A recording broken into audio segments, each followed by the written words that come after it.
تنزيل من رب العالمين.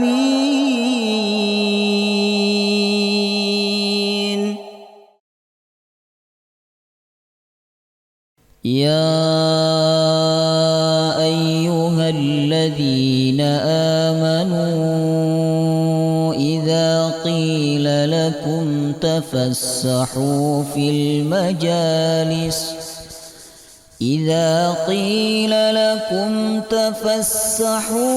المجالس فافسحوا يفسح الله لكم، وإذا قيل انشزوا فانشزوا يرفع الله الذين آمنوا منكم والذين أوتوا العلم درجات، والله بما تعملون خبير.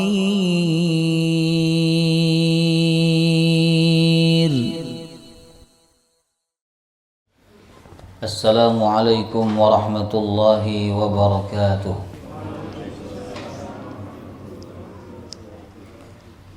بسم الله الرحمن الرحيم. الحمد لله رب العالمين، نحمده ونستعينه ونستغفره، ونعوذ بالله من شرور أنفسنا ومن سيئات أعمالنا، من يهده الله فلا مضل له ومن يضلل فلا هادي له. أشهد أن لا إله إلا الله وحده لا شريك له، وأشهد أن محمدا عبده ورسوله لا نبي ولا رسول بعده. اللهم صل وسلم على نبينا محمد وعلى آله وصحبه أجمعين. اللهم علمنا ما ينفعنا وانفعنا بما علمتنا وزدنا علما واجعلنا من الصالحين آمين يا رب العالمين. Alhamdulillah, tidak bosan-bosannya kita memuji dan bersyukur kepada Allah Azza wa Jalla yang banyak sekali memberikan nikmat kepada kita semua. Jemaah rahimakumullah, kita lanjutkan kajian tafsir surah Ali Imran. Sekarang masuk ayat berapa? 96. Baik, ayat 96 kita baca sampai ayat 99 ya. A'udzu billahi minasy syaithanir rajim. A'udzu billahi minasy syaithanir rajim.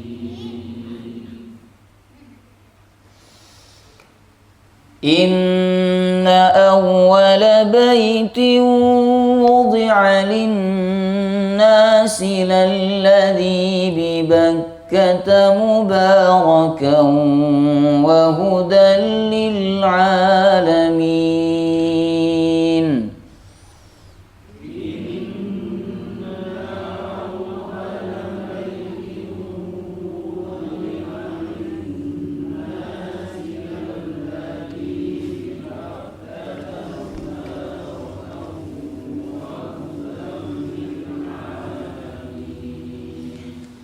فيه آيات بينات مقام إبراهيم.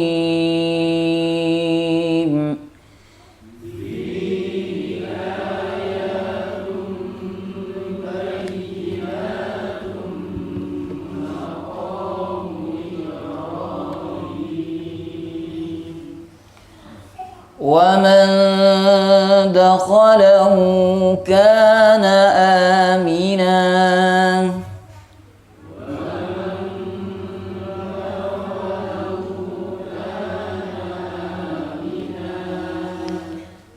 ولله على الناس حج البيت من استطاع استطاع إليه سبيلا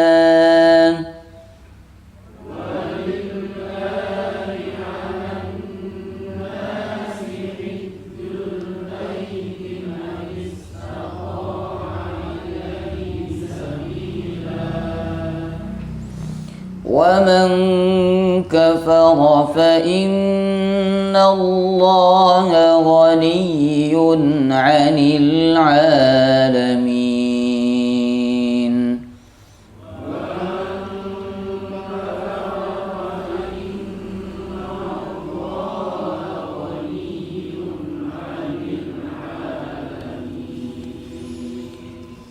قل يا أهل الكتاب لم تكفرون بآيات الله والله شهيد على ما تعملون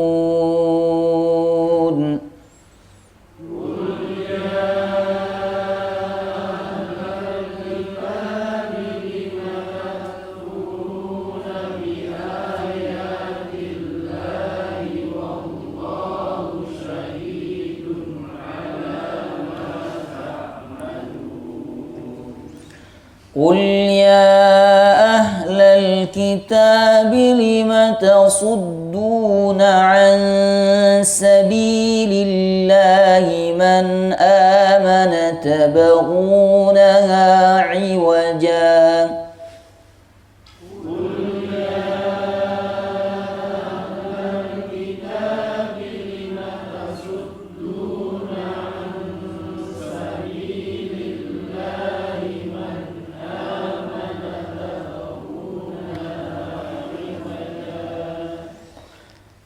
تبغونها عوجا وأنتم شهداء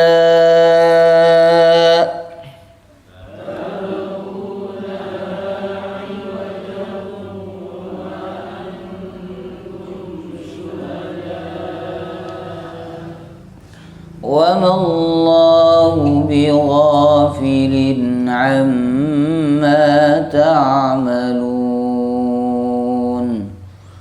وما الله بغافل عما تعملون. Dua ayat pertama yang kita baca, ayat 96 dan ayat 97, berbicara tentang keagungan Ka'bah dan kewajiban umat Islam untuk melaksanakan haji di Ka'bah apabila dia mampu. Kemudian dua sisanya yaitu 98 dan 99 ya, peringatan Allah kepada ahlul kitab yang terus menerus ingkar terhadap ayat-ayat Allah, padahal ayat-ayat Allah sudah jelas di hadapan mereka ya. Kemudian mereka berusaha membengkokkan ayat-ayat Allah Subhanahu wa ta'ala. Apa kaitan dengan ayat sebelumnya, Bapak Ibu? Ayat sebelumnya bicara tentang bahwa yang terbaik itu infak, seseorang itu tidak akan mendapatkan puncak kebaikan yaitu surga kecuali dia menginfakkan apa yang dia cintai. Yang dia cintai itu ya karena mungkin banyak, mungkin karena kualitasnya, mungkin karena dia sangat membutuhkan, tapi dia infakkan untuk mendapatkan al-birra, puncak kebaikan yakni surga. Jamaahumullah. Kemudian ayat 93 bicara tentang semua makanan pada awalnya halal bagi Bani Israel kecuali yang diharamkan oleh Israel. Israel siapa? Nabi Yakub atas dirinya sendiri. Apa yang diharamkan? Masih ingat gak? Daging onta dan susunya. Jemaah rahimakumullah. Karena waktu itu Nabi Yakub bernazar, kalau aku sembuh maka aku tidak akan makan daging onta dan tidak akan minum susu onta. Ternyata Allah menerima nazarnya. Allah menyembuhkan penyakitnya. Akhirnya makanan itu pun haram bagi anak keturunannya Yakub. Lalu kemudian setelah datangnya Nabi Musa alaihissalam, hukum haram itu dihapus oleh Allah. Sehingga dalam kitab Taurat tidak disebutkan bahwa daging onta dan susu onta itu haram, jemaah rahimahullah. Tapi Bani Israel tetap menganggapnya itu haram. Bahkan di zaman Nabi mereka mengatakan bahwa agama Islam itu agama yang salah karena menghalalkan daging unta. Makanya Allah menantang mereka, "Qul fa'tu bit-taurati fasluha in kuntum shadiqin." Datangkan Taurat, baca. Kalau memang daging onta dan susu onta itu haram, baca Taurat. Adakah di dalam Taurat mengharamkan daging onta dan susu onta? Ternyata tidak ada. Jamaah rahimakumullah, ya. Baik. Kemudian ayat 95, ayat 94, bahwa orang yang mengharamkan sesuatu yang tidak diharamkan oleh Allah, lalu dia mengatasnamakan itu diharamkan oleh Allah, padahal Allah tidak mengharamkan, maka dia telah berbuat kedustaan atas nama Allah. Dan mereka itu adalah orang yang paling zalim, Bapak Ibu. Presiden tidak pernah menyampaikan begitu, tapi menterinya atau orang-orang di bawahnya mengatakan ini dari presiden, ini amanah presiden, padahal presiden tidak pernah menyampaikan demikian. Nah, itu kezaliman yang paling besar, Bapak Ibu. Kemudian ayat 95, bahwa yang benar adalah Allah. Adapun pernyataan Bani Israel bahwa daging onta dan susu onta itu haram merupakan pernyataan yang salah. Maka di ayat 95 Allah mengatakan, "Qul sadaqallah," maha benar Allah. "Fattabi'u millata Ibrahim hanifa," ikutilah agama Ibrahim. Dulu di masa Nabi Ibrahim, onta itu halal atau haram? Halal. Kapan haramnya? Di masa Nabi Yakub, dan dihapus oleh Allah setelah masa Nabi Musa alaihissalam. Jemaah rahimakumullah. Maka ikuti agama Nabi Ibrahim. Kemudian ayat 96 ini berbicara tentang Ka'bah merupakan rumah ibadah pertama yang dibangun oleh Allah untuk umat manusia. Nah, apa kaitannya dengan Bani Israel? Bani Israel, Bapak Ibu, mereka suka menyombongkan Baitul Maqdis, terutama Yahudi, ya kan? Karena mereka setiap kali sholat mereka menghadap ke sana. Bahkan kaum muslimin juga pernah menghadap ke Baitul Maqdis selama kurang lebih 16 bulan. Ya. Jadi mereka membanggakan Baitul Maqdis, dan mereka juga membanggakan bahwa nabi dari kalangan Bani Israel itu mereka semua berasal dari Baitul Maqdis. Nabi Sulaiman, Nabi Musa semua pernah ke Baitul Maqdis. Jamaah rahimakumullah. Ya. Kemudian Allah membantah anggapan mereka bahwa Baitul Maqdis itu tempat yang paling baik, tempat yang paling suci. Tidak, kata Allah. Yang paling baik dan yang paling suci adalah tempat yang pertama kali dibangun oleh Allah untuk ibadah, yaitu Ka'bah. Ya. Kalau ada dua masjid, Bapak Ibu, ini masjid tua, masjid muda. Wah, ada masjid muda ya. Nah, mana yang lebih utama? Yang tua kan? Yang tua itu biasanya jadi masjid jami atau masjid akbar. Jemaah rahimakumullah. Yang tua yang lebih utama. Nah, lebih tua mana? Antara Baitul Maqdis dengan Ka'bah. Lebih tua Ka'bah. Ka'bah ini Allah menyebut inna awwala baitin. Rumah ibadah yang pertama kali dibangun oleh Allah adalah Ka'bah. Jemaah rahimakumullah. Adapun Baitul Maqdis kapan dibangunnya? Di masa Nabi Sulaiman alaihissalam, Bapak Ibu. Ya. Kemudian jemaah rahimakumullah, pertanyaannya kapan Ka'bah dibangun oleh Allah? Karena dalam ayat ini Allah mengatakan inna awwala baitin, sesungguhnya rumah pertama, maksudnya rumah ibadah, bukan rumah tempat tinggal. Rumah pertama yang dibangun oleh Allah linnas, untuk manusia. Rumah ibadah pertama yang dibangun oleh Allah untuk manusia, lalladzi bi Bakkah, yang ada di Bakkah, yang ada di Makkah, yaitu Ka'bah. Kapan Ka'bah dibangun, Bapak Ibu? Ya. Nah, kata ulama dalam satu riwayat tafsirnya, Ka'bah dibangun jauh sebelum Allah menciptakan Nabi Adam alaihissalam. Ya, jauh sebelum Allah menciptakan Nabi Adam alaihissalam. Sebagaimana riwayat hadis, Innallaha ta'ala ba'atha malaikatahu faqala ubnuli fil ardi baitan ala mithalil baitil ma'mur. Allah mengutus malaikat, kemudian Allah berkata kepada para malaikat, bangunkanlah untukku di bumi rumah sebagaimana rumah Baitul Ma'mur. Baitul Ma'mur itu Ka'bah di langit yang menjadi tempat ibadahnya para malaikat. Jamaah rahimakumullah. Nabi mengatakan ada 70 malaikat setiap hari masuk ke dalam Ka'bah itu, berkeliling di Ka'bah itu, tawaf dan tidak keluar. Jamaah rahimakumullah. Nah, Allah meminta kepada malaikat untuk membangun rumah atau tempat ibadah sebagaimana Baitul Ma'mur. Kemudian Allah mengatakan, wa amarallahu ta'ala man fil ardi ay yatufu bihi kama yatufu ahlus sama bil baitil ma'mur. Allah Subhanahu wa taala memerintahkan kepada orang yang ada di bumi, ya setelah diciptakan Nabi Adam, atau bahkan sebelum diciptakan Nabi Adam, di bumi sudah ada makhluk. Allah perintahkan makhluk yang ada di bumi untuk tawaf sebagaimana tawafnya ahlus sama di Baitul Ma'mur. Dan ini terjadi sebelum Allah menciptakan Nabi Adam alaihissalam.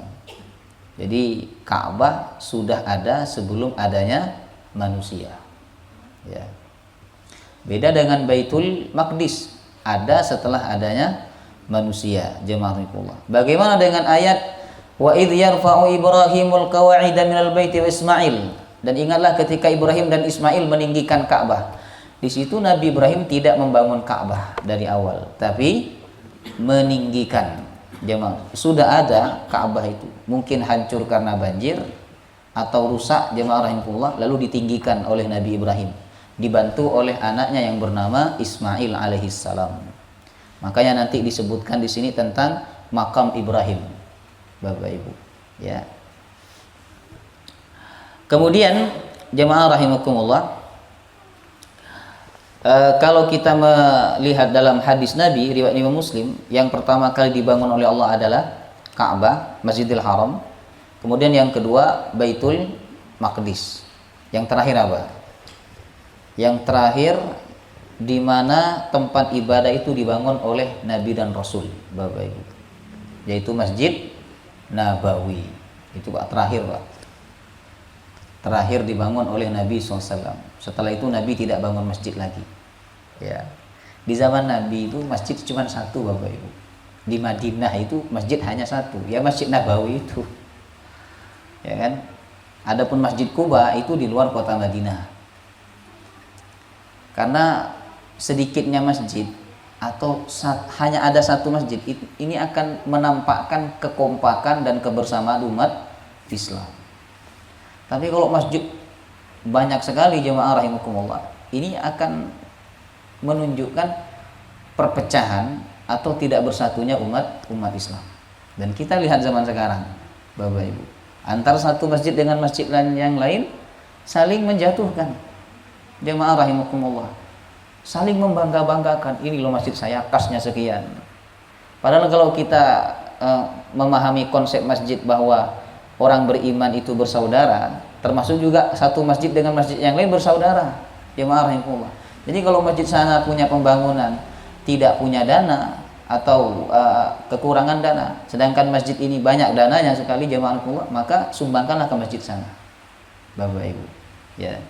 Jadi zaman Nabi itu di Madinah hanya ada satu masjid, Masjid Nabawi. Itulah masjid atau tempat ibadah terakhir yang dibangun oleh para nabi.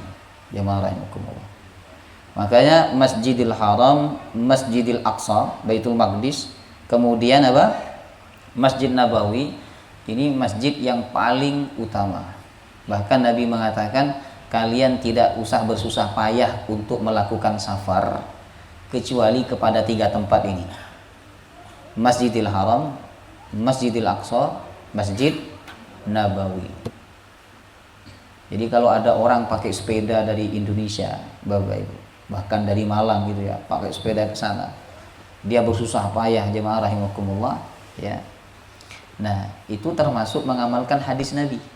Ya, dia tidak memaksakan diri untuk melakukan safar kecuali kepada 3 tempat. Termasuk kita jemaah Rasulullah, nggak usah memaksakan diri untuk pergi ke Jepang nabung dan sebagainya, pergi ke Cina nabung dan sebagainya. Tapi kalau ke mana? Ke Masjidil Haram, Masjidil Aqsa, Masjid Nabawi, kita harus memaksakan diri, Bapak Ibu. Jemaah rahimakumullah, ya. Baik. Kemudian Allah mengatakan lalladzi bi Bakkah. Rumah ibadah yang pertama kali dibangun oleh Allah itu ada di mana? Di Bakkah. Nah, di sini bahasanya Bakkah, bukan Makkah. Ya. Yang betul Makkah apa Bakkah? Hah? Yang betul Makkah apa Bakkah? Nah. Kalau yang betul Makkah berarti yang ini salah ya. Baik Bapak Ibu. Kenapa disebut dengan Bakkah ya? Apakah Bakkah ini sama dengan Makkah, Bapak Ibu? Ulama berbeda pendapat. Pendapat pertama mengatakan ini sebenarnya sinonim dari Makkah. Cuman pelafalannya beda aja. Maknanya sama. Jadi Bakkah dengan Makkah itu maknanya sama. Ini pendapat yang pertama. Nah, memang ada beberapa kalimat dalam bahasa Arab Bapak Ibu, pengucapannya itu ada perbedaan tapi maknanya sama, hanya beda 1 huruf saja. Misalnya lazib dengan lazim itu maknanya sama, yang pertama pakai ba, yang kedua pakai mim. Nah, jemaah rahimakumullah ya. Nah, pendapat yang kedua mengatakan beda antara Makkah dengan Bakkah. Artinya apa? Bakkah ini bukan Makkah yang lafalnya Bakkah, bukan. Tapi Bakkah dengan Makkah ini punya makna tersendiri. Nah, kata pendapat yang kedua, jemaah rahimakumullah, ya. Bakkah itu tempat berdirinya Ka'bah, sedangkan Makkah itu ya kotanya, Bapak Ibu. Bakkah itu apa? Tempat berdirinya Ka'bah. Sedangkan Makkah apa? Ya kotanya, jemaah rahimakumullah. Kota Makkah. Allah menyebut Makkah dalam Al-Qur'an. Ya. Seperti dalam surah Al-Fatah ayat 24. Wa huwallazi kaffa aydiyakum ankum wa aydiyakum anhum bi batni Makkah. Ya. Baik, kenapa tempat itu disebut dengan Bakkah? Apa makna Bakkah? Ya, Bakkah artinya memutus, Bapak Ibu. Kata ulama, karena setiap orang yang berniat jahat kepada Ka'bah maka akan diputus. Seperti Raja Abraha, ya kan?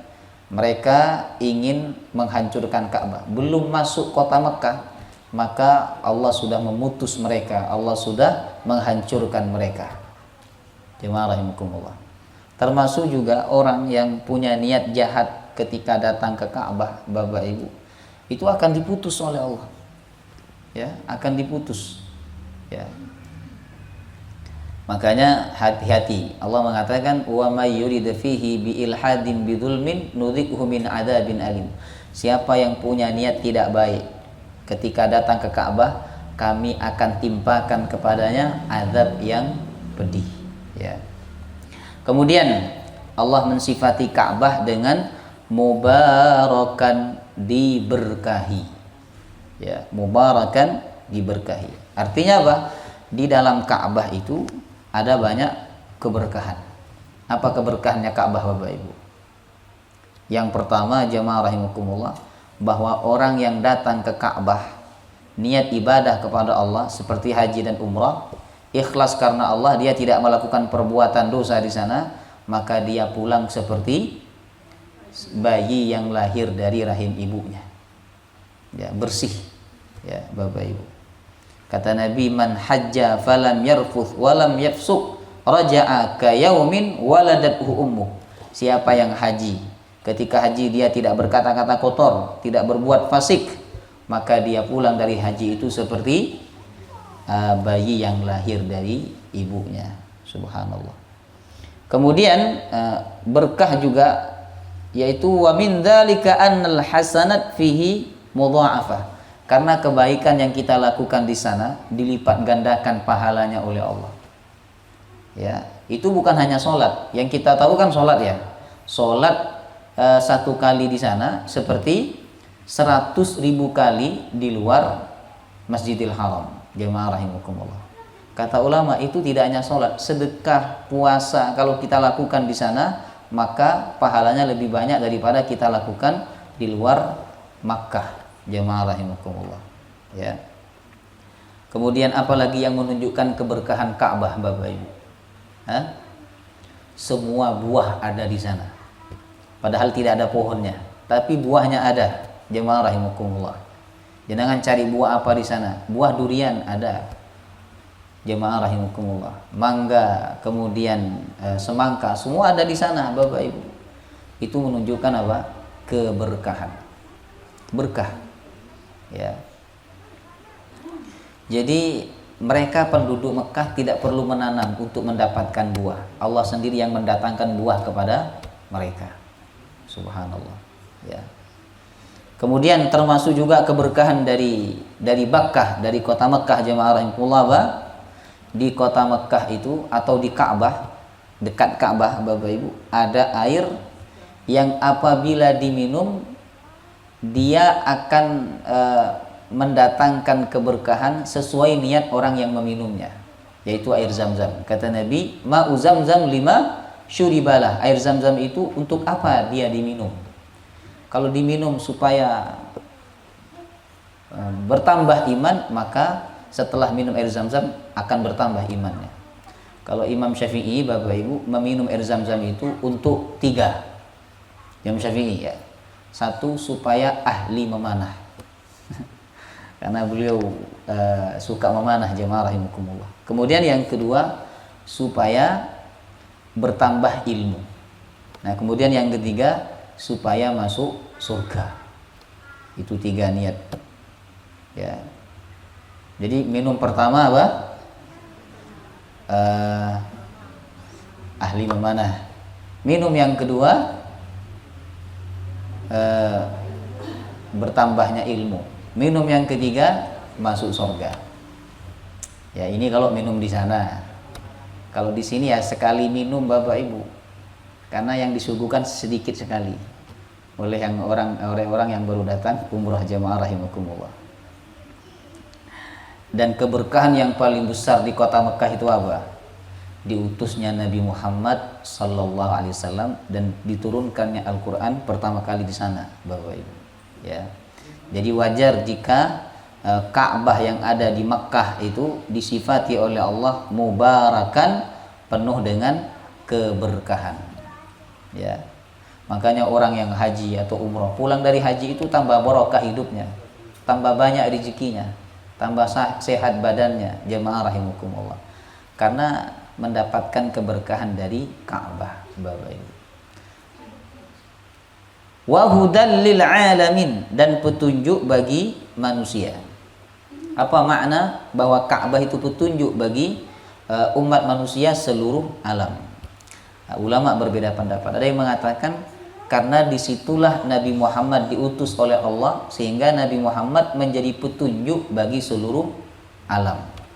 Pendapat yang kedua mengatakan bukan Nabi Muhammadnya, tapi Ka'bahnya itu.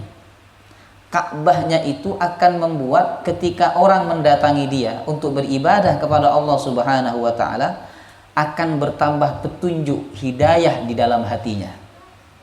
Jemaah rahimakumullah. Ya. Dan kita merasakan sendiri ya Bapak Ibu yang pernah haji atau umrah. Ketika kita datang ke sana untuk haji atau umrah, pulangnya semakin bertambah nggak iman kita? Semakin bertambah, jemaah rahimakumullah. Semakin bertambah hidayah kita. Ya. Makanya ada sebagian orang ketika dia mulai nggak semangat beribadah, kemudian mulai mulai merasa kurang imannya kepada Allah. Di antara mereka ada yang beli tiket kemudian berangkat untuk umrah, jemaah rahimakumullah. Ya. Jadi memang beda Bapak Ibu. Suasananya beda. Karena apa? Karena di sana memang pusat ibadah kepada Allah Subhanahu wa taala. Ya. Hati kita akan merasakan dekat kepada Allah saat di sana dibandingkan di sini. Sehingga di sana kita akan mendapatkan apa? Ketenangan. Walaupun sandal hilang itu tetap tenang di sana, Pak. Gimana badan? Ya kan? Uangnya hilang, tetap tenang. Coba sandal hilang di sini, tenang nggak? Nggak tenang. Duit hilang di sini, nggak tenang.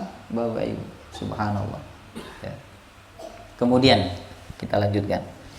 Fihi ayatum bayyinat. Fihi, di dalam Ka'bah itu ayatum bayyinat, ada tanda-tanda bayyinat yang nyata, yang jelas. Jemaah rahimakumullah. Maksudnya Ka'bah sendiri itu ada tanda-tanda kebesaran Allah yang sangat jelas. Apa tanda-tanda kebesaran Allah pada Ka'bah? Yang pertama, jemaah rahimakumullah, siapapun yang hendak menghancurkan Ka'bah maka akan dihancurkan oleh Allah. Artinya apa? Ka'bah itu mendapatkan perlindungan secara khusus dari Allah. Itu ayatum bayyinat, Bapak Ibu. Bukti yang jelas bahwa Ka'bah ini adalah tempat ibadah yang terbaik. Kemudian apalagi? Di Ka'bah itu ada Hajar Aswad. Yang mana Hajar Aswad itu berasal dari mana? Dari sorga. Yang awalnya berwarna putih kemudian hitam karena dosa manusia. Karena sering dicium oleh manusia itu, jadi dosanya nempel, Bapak Ibu. Ya, itulah dalil bahwa dosa itu punya pengaruh. Tidak hanya berpengaruh kepada orang di sekitar, tapi kepada benda-benda di sekitar kita itu dapat dampak buruk daripada dosa kita. Jemaah rahimakumullah. Ya. Sunnahnya kalau kita tawaf mencium Hajar Aswad. Ya. Kalau tidak bisa mencium, maka cukup apa? Mengusap.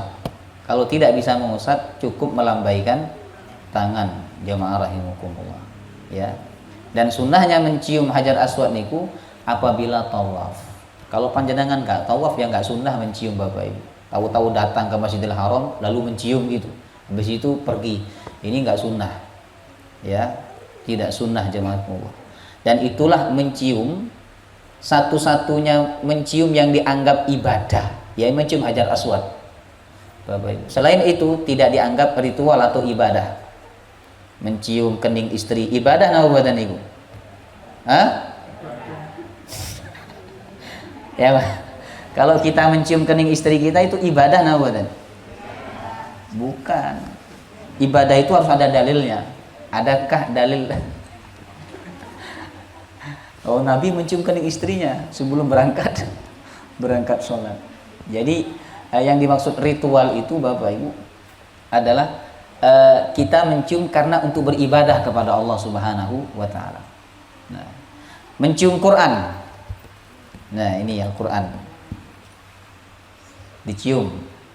Ibadah atau badan? Hah? Ibadah atau bukan? Bukan, jemaah rahimakumullah. Ya, mencium Al-Quran itu bukan ritual. Jadi kalau kita mencium Al-Quran, kita tidak dikatakan beribadah kepada Allah Subhanahu wa taala. Karena tidak ada dalil syariat menunjukkan bahwa kita diperintahkan untuk mencium Al-Quran. Boleh nggak mencium Al-Quran? Boleh, Bapak Ibu. Sedangkan mencium kening istri aja boleh, masa mencium Al-Quran nggak boleh? Kadang ada orang mengatakan nggak boleh mencium Al-Quran. Saya mikir, dia aja boleh mencium kening istrinya. Kenapa? Tidak boleh mencium Al-Quranul Karim. Yang tidak boleh itu kalau diniatkan apa? Ibadah. Karena ibadah harus mendatangkan dalil. Jemaah rahimakumullah. Oke. Kemudian yang luar biasanya lagi Ka'bah itu Bapak Ibu ya. Burung-burung yang terbang di sana itu. Mereka ketika ingin terbang melewati Ka'bah akan belok. Jemaah rahimakumullah. Jadi burung saja ngerti bahwa itu Ka'bah yang sangat mulia, tidak boleh dilewatin, Bapak Ibu. Subhanallah. Ya. Ada nggak pesawat lewat persis di atasnya Ka'bah itu? Hah? Tahu dari mana sih? Kalau saya pribadi mengatakan nggak tahu Bapak Ibu ya. Kemudian tanda kebesaran Allah di Ka'bah itu yaitu banyaknya orang yang beribadah. Jadi nggak pernah putus dan tidak pernah sepi dari manusia. Jam berapapun, jemaah rahimakumullah. Coba sebutkan tempat di mana 24 jam nggak pernah sepi dari orang. Ada nggak? 24 jam? Nggak ada Bapak Ibu. Ya. 24 jam tidak pernah sepi, jemaah rahimakumullah. Banyak sekali manusia yang datang. Baik. Kemudian maqamu Ibrahim, termasuk juga tanda kebesaran Allah yang jelas di Ka'bah itu, yakni maqamu Ibrahim, makamnya Ibrahim, bukan makam ya. Kalau makam itu kuburan. Makom apa artinya? Makom dari qama yaqumu. Makom ini artinya isim makan, tempat berdiri, Bapak Ibu. Ya. Apa yang dimaksud tempat berdirinya Nabi Ibrahim? Yaitu batu. Subhanallah ya. Batu yang dibuat pijakan oleh Nabi Ibrahim untuk meninggikan Ka'bah. Sebenarnya beliau bisa saja membangun Ka'bah itu sesuai tinggi tangannya. Jadi misal tangannya berapa? 2 meter gitu kan, atau 3 meter misalnya, karena orang dulu kan tinggi-tinggi Bapak Ibu. Ya, 3 meter. Jadi tingginya Ka'bah itu 3 meter misalnya. Bisa saja. Tapi Nabi Ibrahim ingin membuat Ka'bah ini dilihat oleh orang dari kejauhan. Maka beliau membangunnya lebih tinggi. Supaya tinggi, dalam membangunnya beliau menggunakan batu sebagai apa? Pijakan. Jemaah rahimakumullah. Dan di dalam riwayat tafsir Bapak Ibu, nggak tahu ini benar atau tidak, jemaah rahimakumullah, itu batunya ketika diinjak oleh Nabi Ibrahim, kakinya Nabi Ibrahim itu masuk ke dalam batu itu. Apa bahasa Indonesianya Pak? Kayak melekat gitu. Ya. Kemudian batu itu naik sendiri, ngangkat sendiri jemaah rahimakumullah dengan izin Allah. Kemudian turun sendiri, Bapak Ibu. Subhanallah. Ya. Makanya tingginya Ka'bah itu berapa sekarang? Pernah ngukur jenengan? Coba dicari di Google ya. Tingginya Ka'bah. Saya tadi nyari di Google, tingginya 13 meter. Jemaah rahimakumullah. Ya. 13 meter itu kalau bangunan kita rata-rata tinggi berapa meter? Enggak, maksudnya pelafon kita ini paling 3 ya, mungkin 4 ya. Berarti kalau 13 meter itu berapa lantai jemaah rahimakumullah? Ya. Ibarat rumah berapa lantai itu Bapak Ibu. Baik. Kemudian jemaah rahimakumullah, sehingga karena ingin dibangun dengan tinggi, maka Nabi Ibrahim menggunakan batu sebagai pijakan, dan batu itu mengangkat Nabi Ibrahim dengan izin Allah Subhanahu wa taala. Nah, usaha Nabi Ibrahim itu Bapak Ibu diabadikan oleh Allah dalam Al-Qur'an. Subhanallah. Ya, subhanallah. Sebenarnya seandainya Nabi Ibrahim itu hanya membangun ya sesuai, meninggikan sesuai tinggi badannya, ya, mungkin tidak ada makom Ibrahim itu. Tapi karena beliau ingin memuliakan syiar Allah, supaya syiar Allah ini dilihat oleh banyak orang walaupun dari tempat yang jauh, maka Allah abadikan usaha beliau itu, sehingga sekarang kita mengenalnya dengan istilah maqam Ibrahim.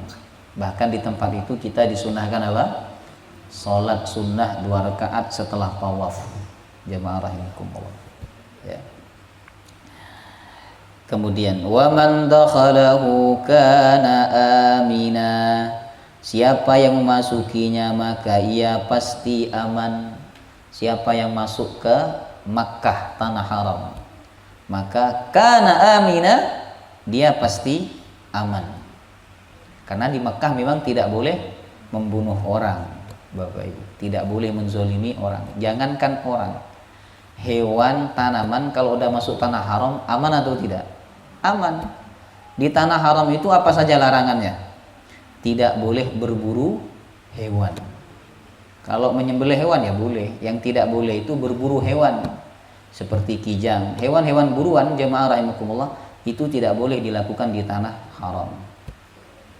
Kecuali hewannya keluar ke tanah halal maka boleh diburu, Bapak Ibu. Ya. Ada hewan misalnya panjenengan mengejar hewan ini untuk diburu, ternyata hewannya masuk ke tanah haram, itu nggak boleh lagi diburu. Subhanallah. Apalagi larangan di tanah haram, tidak boleh mencabut tanaman atau memotong tanaman jemaah rahimakumullah. Subhanallah. Ya. Kalau dipotong, dicabut Bapak Ibu, nggak ada sama sekali tanaman di sana. Tidak dicabut dan tidak dipotong aja nggak ada tanaman jemaah rahimakumullah. Ya, subhanallah. Ya. Jadi sesuatu yang melekat pada hal yang mulia, sesuatu yang tidak mulia itu ikut dimuliakan. Seperti kertas ini kan tidak mulia, tapi karena melekat kepada Al-Quran, kertas ini menjadi mushaf kemudian dimuliakan. Subhanallah. Kemudian walillahi 'alan nasi hajjul bait. Walillahi 'alan nas, dan walillah dan karena Allah, 'alan nasi wajib atas manusia, hajjul bait untuk haji di Ka'bah.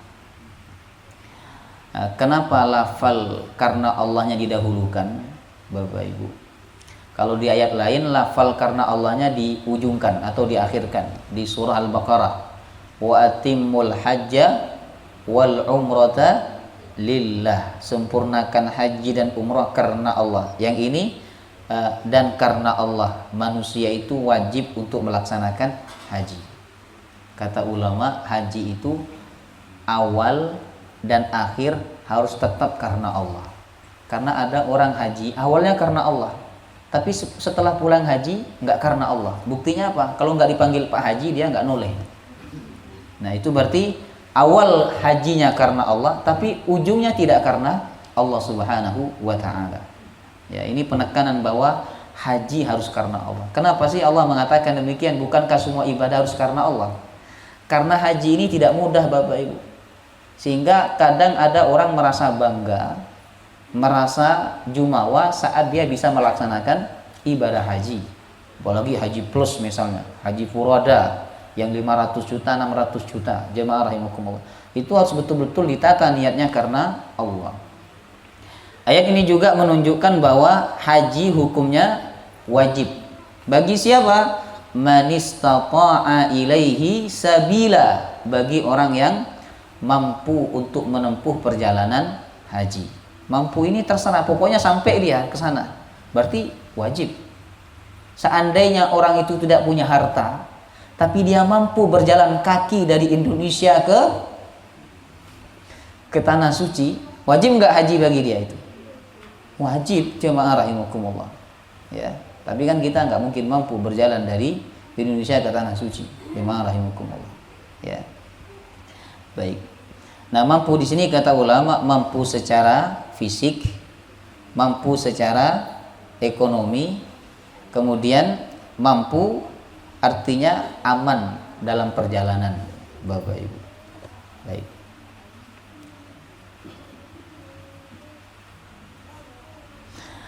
Beberapa syarat wajib haji ya. Pertama Islam.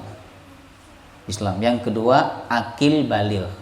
Jadi kalau anak kecil dibawa haji, hajinya tidak dianggap menggugurkan kewajiban. Nanti kalau dia dewasa wajib haji lagi kalau dia mampu. Begitu juga dengan umrah, jemaah rahimakumullah. Kemudian yang ketiga al-hurriyah, merdeka. Para budak tidak wajib haji karena mereka kesulitan sebab mereka berbakti kepada tuannya. Kemudian yang kelima al-istita'ah, mampu. Ya, mampu secara ekonomi, secara fisik maupun secara keadaan. Kalau dia mampu secara fisik, mampu secara ekonomi, tapi keadaan tidak memungkinkan karena ada peristiwa apa begitu kan, perang misalnya, maka kewajiban hajinya gugur, Bapak Ibu. Ya. Kalau dia mampu secara ekonomi, mampu secara fisik, tapi waktu yang tidak memungkinkan, wajib atau tidak itu? Hah? Kita mampu nih Pak untuk berangkat haji. Mampu dalam pengertian mithil ammah ya, harga pada umumnya. Harga pada umumnya haji itu berapa? Anggap 60 juta Bapak Ibu. Mampu kita punya uang 60 juta. Tapi kita nggak bisa berangkat saat itu.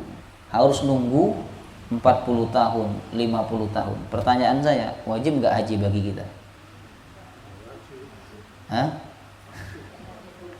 Baik, Bapak Ibu. Hah? Oh ya, ini berijtihad sendiri berarti ya. Insyaallah. Baik kata ulama. Sebenarnya kalau kita berusaha untuk bisa beli rumah, ya kan? Seandainya tidak wajib ya, seandainya tidak wajib. Apakah kita tidak malu kepada Allah kalau kita sudah berusaha untuk beli rumah, beli ini, tapi kita tidak berusaha untuk bisa haji? Ya ma'arahim. Itu seandainya tidak wajib Bapak Ibu. Ya. Baik. Dan kata ulama, kalau kita terhalang oleh waktu yang tidak memungkinkan, itu termasuk daripada tidak istitoah, tidak mampu. Ya, kecuali panjenengan punya duit banyak dan bisa berangkat tahun itu juga, maka haji bagi panjenengan wajib. Jemaah. Jadi kewajiban haji itu jika kita mampu di tahun itu, Bapak Ibu. Ya, jika kita mampu secara waktu, mampu secara ekonomi, mampu secara fisik. Jemaah rahimakumullah. Baik. Wa man kafara fa innallaha ghaniyyun 'anil 'alamin. Siapa yang kafir, yang ingkar kepada kewajiban haji, mengatakan haji itu enggak wajib misalnya, maka sesungguhnya Allah ghaniyun, tidak butuh, karena Allah kaya, 'anil 'alamin, atas makhluk seluruh alam. Ini ayat dalil bahwa siapa yang mampu tapi tidak berhaji, maka dia dianggap kafir. Karena Nabi mengatakan, "Mammata walam yahujja falyamut insya'a yahudiyan wa insya'a nasraniyan." Siapa yang mati sedangkan dia belum berhaji padahal dia mampu untuk berhaji, maka silahkan dia mati. Milih dia mati dalam keadaan Nasrani, silahkan. Mati dalam keadaan Yahudi, silahkan. Artinya apa? Nabi tidak menghendaki dia mati dalam keadaan Islam. Nauzubillah min dzalik. Ada ulama mengatakan yang dimaksud kafir di sini bila dia tidak haji dan dia meyakini haji itu tidak wajib, maka dia kafir. Jemaah rahimakumullah. Baik, kurang berapa menit insyaallah? Hah? Qul ya ahlal kitab, katakanlah ya ahlal kitab, wahai ahlul kitab, lima takfuruna bi ayatillah, kenapa kalian mengingkari ayat-ayat Allah? Wallahu syahidun ala ma ta'malun, padahal Allah menyaksikan apa yang kalian lakukan. Jadi Ka'bah itu sudah cukup jelas sebagai tanda atau ayat-ayat Allah, tapi masih diingkari oleh orang-orang Yahudi. Ya. Mereka ketika sholat tetap menghadap ke Baitul Maqdis, tidak menghadap ke Ka'bah. Jemaah rahimakumullah. Makanya Allah menegur mereka dengan ayat ini, Bapak Ibu. Kemudian ditegur lagi oleh Allah dalam ayat 99. Qul ya ahlal kitab lima tasudduna an sabilillah man amana tabaghunaha iwaja wa antum syuhada. Wahai ahlul kitab, kenapa kalian menghalangi orang-orang beriman an sabilillah, dari jalan Allah? Tabaghunaha iwaja, kalian sangat menginginkan agar orang-orang beriman itu bengkok dari jalan Allah. Itu keinginan orang-orang Yahudi, Bapak Ibu. Jadi mereka membengkokkan ajaran Allah. Seperti ucapan salam dibengkokkan oleh mereka menjadi Assalamualaikum. Ya. Wa antum syuhada, padahal kalian telah menyaksikan, melihat tanda-tanda kebenaran ajaran Muhammad. Wa mallahu bighafilin amma ta'malun, dan Allah tidak lalai atas apa yang kalian lakukan. Artinya Allah membiarkan Yahudi tidak dihukum. Ada nggak siksaan bagi orang Yahudi? Tidak ada, Bapak. Kecuali di zaman Nabi Musa kan, mereka menjadi kera, kemudian mereka disambar petir dan sebagainya. Tapi di zaman Nabi Muhammad, adakah hukuman khusus dari Allah untuk mereka? Tidak ada, jemaah rahimahullah. Allah tidak datangkan badai dan sebagainya untuk mereka. Nah, itu jangan dikira Allah lalai atau Allah membiarkan mereka. Tidak, Allah tidak lalai. Allah tetap akan memperhitungkan keburukan mereka kelak pada hari kiamat. Wallahu taala a'lam bissawab. Ada pertanyaan? Silahkan, Pak Gun, monggo. Secara waktu ketika orang mendaftarkan haji dan pada saat waktunya belum sampai dan meninggal, apakah ini mereka Sudah daftar tapi belum sampai waktunya berangkat, ternyata sudah meninggal dunia. Apakah dia sudah dianggap haji? Tidak. Ya. Kecuali dia dihajikan oleh ahli warisnya, haji badal, Bapak Ibu. Ya. Haji badal pun ini masih diperselisihkan oleh ulama ya. Haji badal itu kalau orang tuanya berwasiat. Ya, baik secara lisan atau orang tuanya sudah daftar begitu. Itu juga bagian daripada wasiat, jamaah rahimakumullah. Ya. Tapi kalau orang tuanya tidak pernah wasiat, kemudian enggak pernah daftar haji ya kan. Lalu anaknya kaya ingin menghajikan orang tuanya, ini diperselisihkan oleh ulama. Ya. Yang jelas kalau meninggal sebelum berangkat haji, yang bersangkutan mungkin niatnya sudah sampai ya. Artinya Allah sudah mencatat pahala haji bagi dia, tapi status haji tidak tercatat bagi dia. Ya. Wallahu taala a'lam. Mari sama-sama kita tutup dengan kafaratul majlis. Subhanakallahumma wa bihamdika asyhadu an la ilaha illa anta astaghfiruka wa atubu ilaik. Assalamualaikum warahmatullahi wabarakatuh.